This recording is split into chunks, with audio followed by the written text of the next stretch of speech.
impose too much on your good nature. So the way this usually works is, someone will ask me to do this, and then I'll talk to a few people in the class and get some background, and spoke to half a dozen. The first person I spoke with was Khalid, who's a really nice guy. I have nothing really bad to say about him. He's almost too nice. If that is more too nice. He helped me on background, as I said, and he... DJ Khaled. I didn't get that.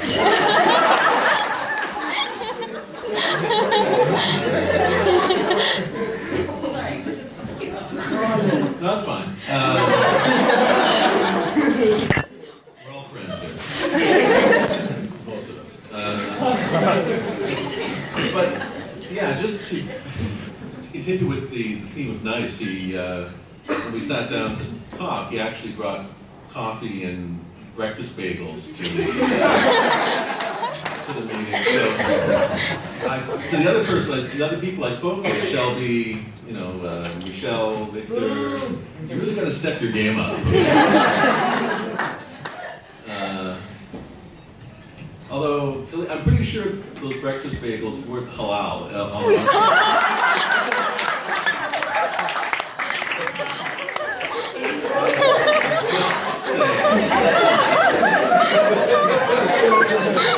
My suspicion.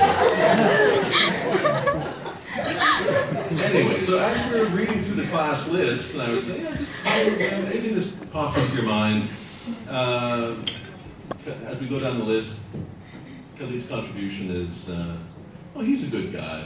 She's a really nice girl. Thanks, that's that's information I can't really use. Right? The traffic reports from Beijing. Who cares? So as I said, he's almost too nice, but luckily I was able to speak with other people, Michelle, Shelby, Victor, who are not similarly afflicted. So, Khalid always strives to say something nice about people. For example, last I'll say about Khalid for a while, I guess, but speaking about Logan here's, and this is almost verbatim on my notes. Logan works hard, laid back, yeah.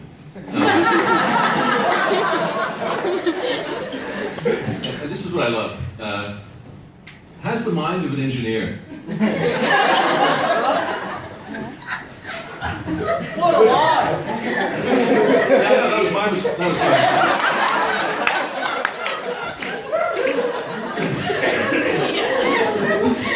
I mean, it would make sense if that engineer were Lil Wayne or Seth Rogen.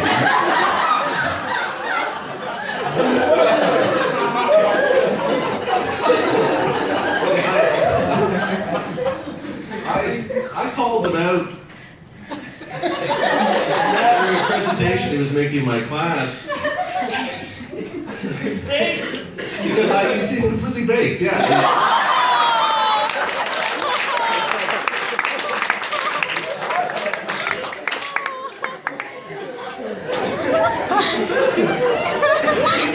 I swear, everyone who knows him doesn't smoke weed.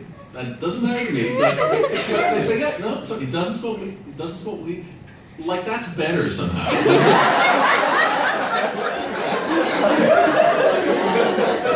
doesn't smoke. He's just like that. This is an undiagnosed head injury.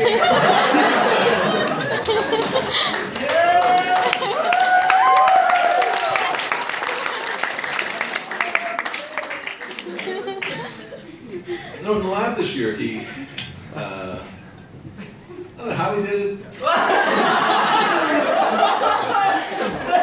I choose to believe he took a syringe of methanol. And looking at it the way like a really smart golden retriever would look at it. And squirted it right into his eye. And then 30 seconds later said, ow.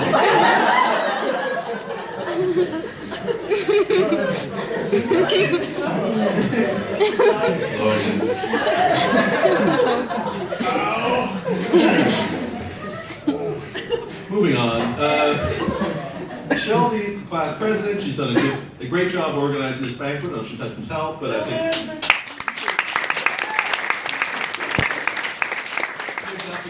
Shelby. And she's super professional. She's, no joke, one of the best class presidents we've had ever, frankly. And it's funny though, getting feedback about her, even like, looking for something to say, to get emails from people, and among the emails I got, people refer to her as the leader, capital T, capital L, which is what we usually do with all, totalitarian dictators. Caps. Someone said, never say no to her. Don't even ask. Just never say no to her. This is how it's going to go. Although, yeah, this is how it's going to go. Somehow that message didn't get through to the guys in their design group all the time.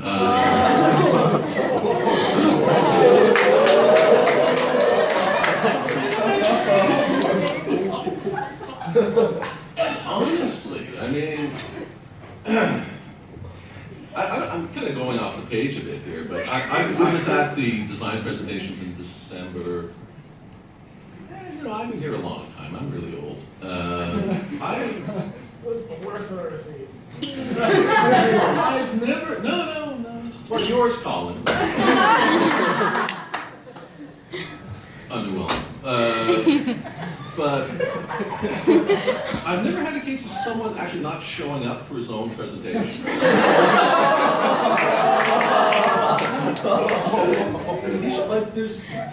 I would ask you to explain why that happened, but there's actually no excuse. I was in a car accident, big deal. I was diagnosed with a terminal disease, I don't care.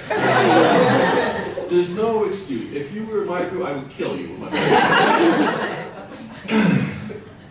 But at least guys, the people that were, giving Shelby some trouble, I'd be scared if I were you, frankly. I mean, although on the bright side, you will never see whatever or whoever it is that kills you.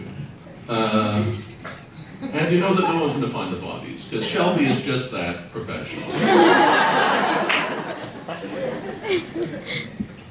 And Shelby's a terrific presenter, so I really look forward to seeing her group's Unit Ops Lab presentations a couple weeks ago. Unfortunately, there was an equipment malfunction, as happens, No harm, no foul. Dr. McIntosh decided they should present, though, on the computer screen in the front of the class. I was sitting at the back of the class, so it was basically like I was getting an eye exam.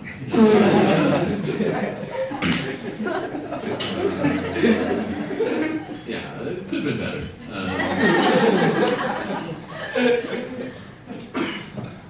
Also in the group, Megan Soul, super student, terrific person.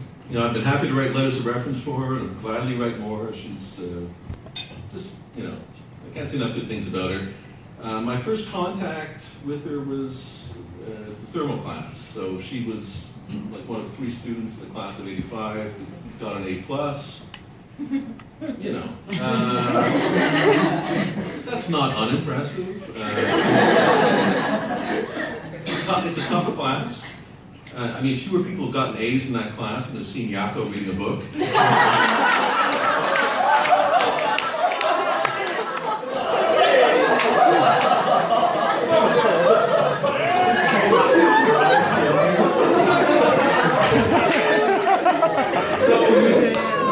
So I was really looking forward to seeing her presentation in my law and ethics class.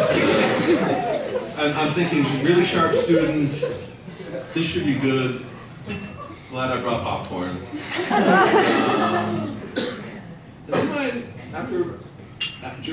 After watching her present, my reaction was basically, what was that? So the presentation kind of swung between 2 poles, and there's some third-year students here, so I'll try to capture a teachable moment here and share a pro tip. If you're making, say, a presentation, And you should actually look at the people you're speaking to, if only occasionally. On the other pole, though, when you do make eye contact, you shouldn't make the audience feel, the reaction from the audience should be, stop trying to harvest my soul.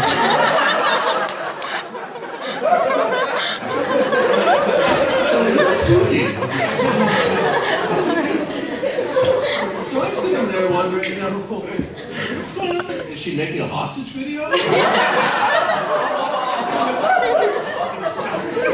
Is there someone just out of my view holding a Kalashnikov on her? Should I be getting something from her blink rate? I don't even know Morse code. What am I supposed to do? Honestly, it's tough. I would rather, you know, watch a viral video of a botched circumcision, I think.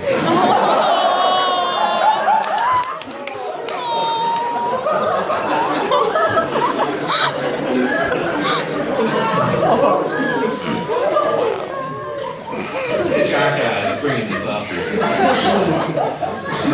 And I saw her presentation then, you know, in December. It was great. I mean, you know,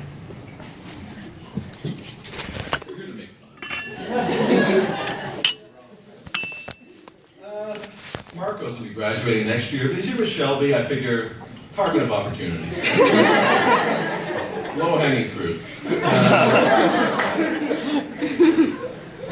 So, his presentations are energetic. Some of the quotations, the critics rave. Some of the quotations I've gotten. One of the most amazing things I've ever seen. These are humans talking about Marco's presentation. The presentations for the lab course were boring until Marco came. There's a kind of lack of self-consciousness about his presentations, which can only describe as delightful. Sometimes they can be very dramatic. He's telling a story. We're going on a journey. In a world. You know, it's a story where there's going to be ups and downs. And if you think if it's the kind of journey where there isn't going to be dancing, well, you're wrong. Because there is going to be dancing. At least there could be dancing. Who can tell? It's lively. His hands are going. Is he teaching a self-defense class? Maybe. Is he making a rap video? It's really sad. Should I call a doctor? It looks like it could be a seizure.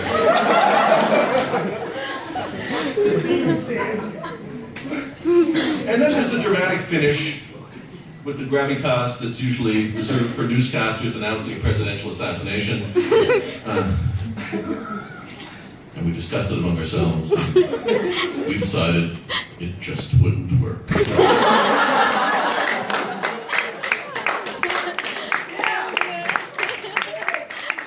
Bravo, indeed. Now, in his defense, or not really defense, but I can also add to the pile, I guess, Mark was one of the few guys I saw who was really able to carry off the mustache thing in November. Looked almost dashing. I mean, a mustache is tough to pull off, and most of us shouldn't even attempt it, frankly. I mean, just look around in November. It's pretty gross. So, as I said to a few guys at the Christmas party, when we saw what was on offer last November, it made me feel that I would definitely rather have prostate cancer, I think. Oh, Jesus Christ! Just me. I get that a lot. So, there have been some problematic design groups this year. Spoiler alert. Every year, there are senior design groups in which the members don't work so well together. Melt down, implode. This year, we've had more of these groups than usual. Although I think it's been for a variety of reasons. Now, a lot's been made of the difficulties that arose between Kaylee and Michelle. But those of us who've been around for a while, I can tell you, it's no worse than what you would get if you were to throw two cats in the bag and hit that bag with a stick.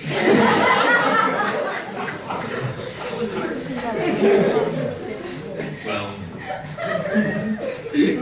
sometimes two people really aren't meant to work together, and sometimes two people shouldn't be allowed to be on the same continent at the same time. Guess which one this was? As department head, not that it's such a lofty position or anything, but I rarely get involved in the day-to-day running of courses that I'm not teaching myself, unless there's a really serious problem with the instructor or with the students. And well, for design, the coordinator for this course was Professor Donaldson, as I'm sure you know, even to say that he's the conscientious, super capable guy is damning with faint praise. Dr. Gibson, the group supervisor, likewise extremely capable. So why did I have to get involved with this two times? In the melodrama that was the story of this group. I confess that the second time round, I would have been glad to light a match and burn everything to the ground. If there had been something to burn to the ground. Michelle's comment to me was, after she got my email about the second blow up, well, Professor Buzet, I've never actually received an email from a professor that contained profanity in it.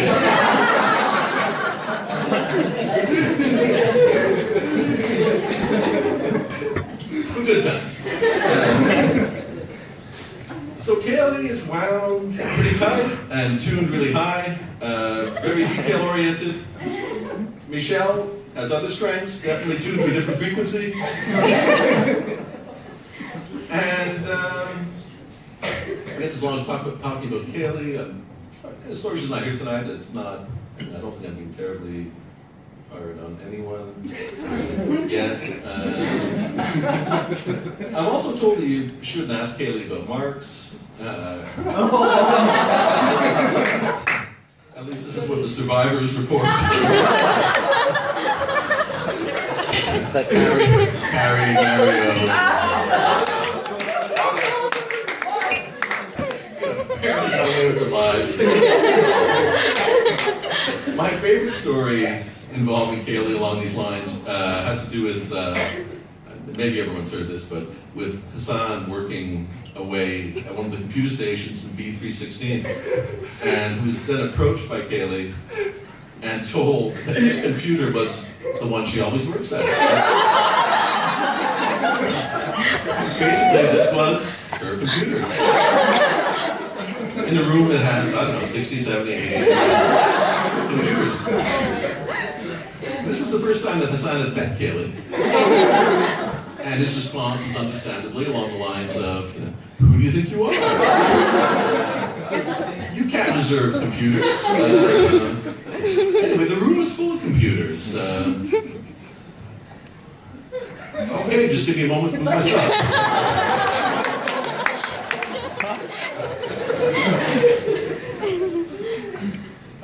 Another kind of overheard conversation in B316, Kaylee, just sharing the love. Mario, I need you to shut up right now. Not even in her group, Again, a target of opportunity. So I'm told, Kaylee would go to Brittany for support in troubled times, and Brittany acted kind of as the buffer in the group, and Brittany's lovely and sweet disposition, and I think probably needs to maybe stand up a little more, say no a little bit, but God love her, sweetest person. Next to Michelle, of course. Michelle Hasty, I'm talking about. You have to know that. Let's be serious. And I don't think that Brittany would mind saying that she's very much a girly girl, and I can say that she won't mind me saying this because I know she hates confrontation. Still, she's the one in the department I go to for all my makeup advice.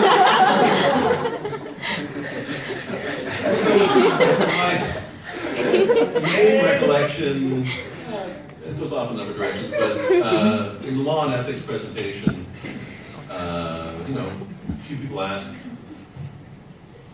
yeah, I certainly wasn't a Nazi about this, but you know, there's no dress code, there's, you know, maybe business attire, business casual, whatever, and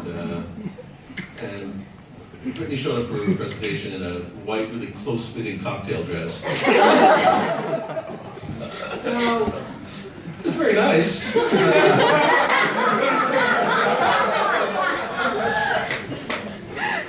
And it seems churlish, I mean, you know, even raise this as an issue, but it's a matter of context, you know. Nothing essentially wrong with it. Time and place. Time and place. Yeah, time and place. And then the other member of the group, Michelle, just terrific presenter, and as I say to people like her, Shelby, Khalid, Adam, really good presenters. When they're up there talking, there's just something about them, about the way they do it, that makes me just believe they know what they're talking about, even if I know better. You know? Michelle will be heading off to a job at Floor in Calgary. Congratulations. Although before heading out for that job, she will be in an off-Broadway touring company with Kaylee. The show's called No, You Shut Up.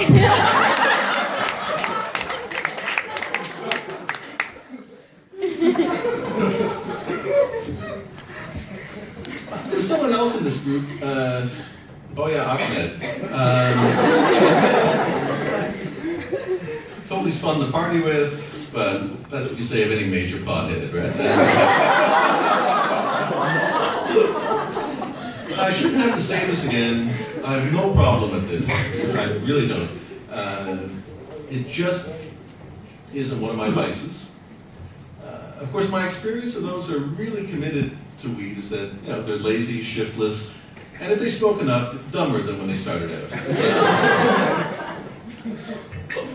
My concern for Ahmed also has to do with the delicate state of his health. If there's the prospect of an upcoming exam, you know it's about even money, that his strategy will be gonna sick note it. So, in process control last year, I was really hoping he'd be here, but in process control last year, he was too lazy to study for the supplemental exam. Just consider what that clause actually, the full import of that clause. He was too lazy to study for the supplemental. It's so rich with meaning. So he'll be back with us. Oh, Jesus. Wrong again, I keep telling you. So he'll be back with us in September. Yay!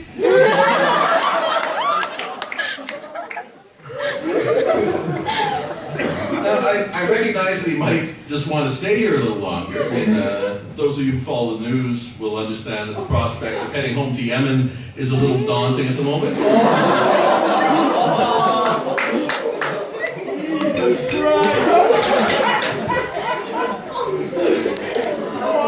Although I would be willing to pay the ticket.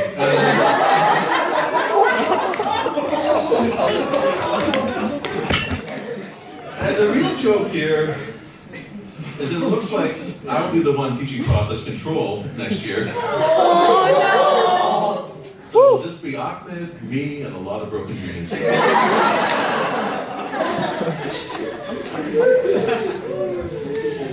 But seriously, I wish we had 1 million Ahmeds. In fact, it's why I bought that wood chipper.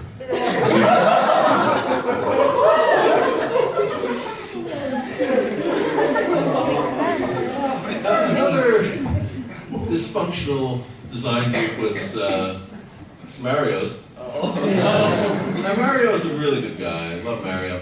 One of the few students I've known, really, probably count them, fewer than 5, who's been able to work a job 40 hours a week and still get A's.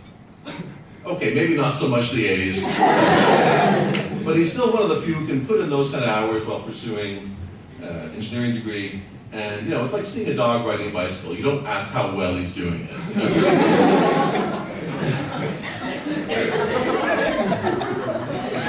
I hear that Mario works well with Michelle, and he now knows that he should not bring this up with Kaylee. She does not need that news. I think he's a good choice to give the speech about the profs because he's widely acknowledged to be sort of the class gossip. It's like right out of Mean Girls, right?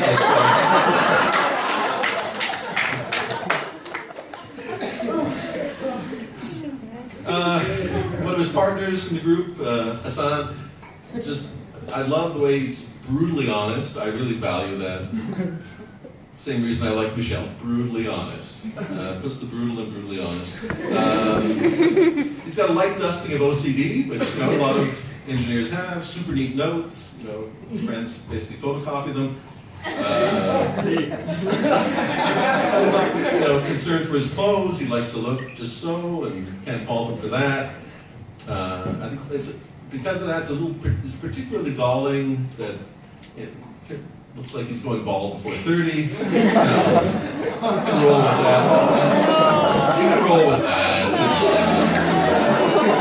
It's a low Just do blow. what Tyler does. Wear a hat.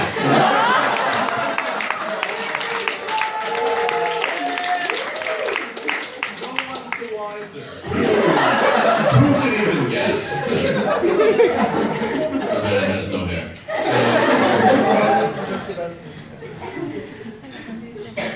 Back to Yako, he's in the group. I'm told he works at a desk by the gym, so I'm glad to hear he's working at something. I know Professor McIntosh wanted him to do a scale-up analysis of ethanol and carbon dioxide in their product, and he sent in his work. Mario got back to him. I kind of imagine the one end of the conversation going like, okay, thanks. First thing here, Yako, is, yeah, the theory's all wrong. Yeah, second, yeah, the analytical method's completely wrong. And calculations are wrong.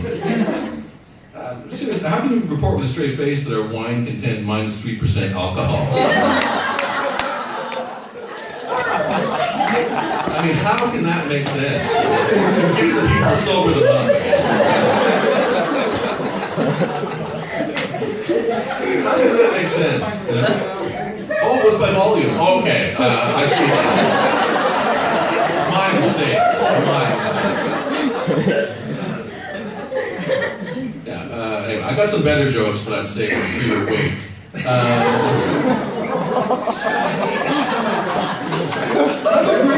That had some problems where Victor's group, Victor has a bit of the dictator in him, you know. They got that picture of Mussolini on his wall. Sometimes, even when he's giving a presentation, you can kind of get a little bit of that. Dials it down, day-to-day conversation, I think. Although, yeah, the extent of that, I think Greg might dispute how much he dials it down. Those two have been known to butt heads. They're both good students, bright, hardworking, kind of headstrong. So not surprising that they might get into a little bit of conflict. Although, when I heard about some of the petty stuff that you guys fight about, it made me think that you might as well get married, basically. Although I'm happy to report that you finally kind of buried the hatchet and you're going to go out and get shit-faced tonight. So well done. Yeah, so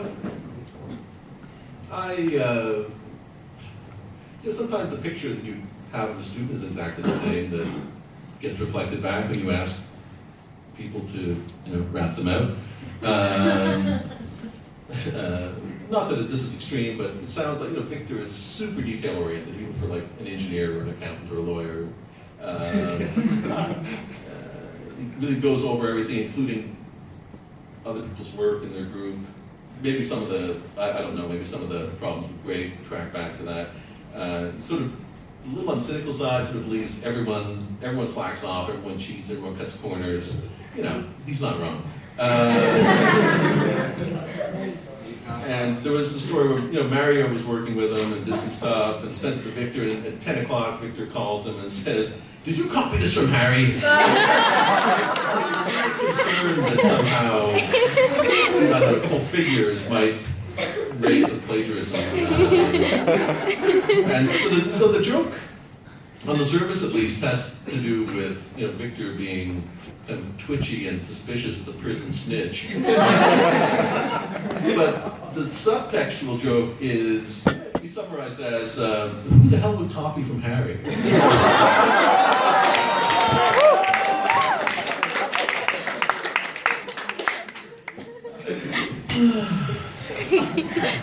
There's Alex. Love Alex, regular Cape Breton guy, Mr. Pizza and Beer. When he gets drunk, he's kind of like, "I love you, guys." Watch out for that. There's a story about Alex and Harry, Hassan, Victor sitting around apartment playing Risk, because that's fun. I kid, but I always enjoyed a good game of Risk when I was 12. And Alex kind of disappeared. He lost in that small apartment, and there wasn't that much of a, isn't that big a place to toss, and they found him passed out in the bathroom. So I started worrying about a drink. It's not that funny, really. It could be serious. I started thinking drinking problem. I started thinking, like, do you ever black out? Or as I call it, time travel. It could be a problem if you go to a bar and the bartender knows your name. You've never been in that bar. That could be a sign. I don't know what he drinks. I like to think it's Jack Daniels, because that is a wild man's drink. They should come with bail money, those bottles of Jack Daniels. Because on Jack, you don't know where you're going to end up, but you know that when you get there, you're not going to be wearing clothes. And then there's the fourth member of the group, Ringo. Jihan Zhao.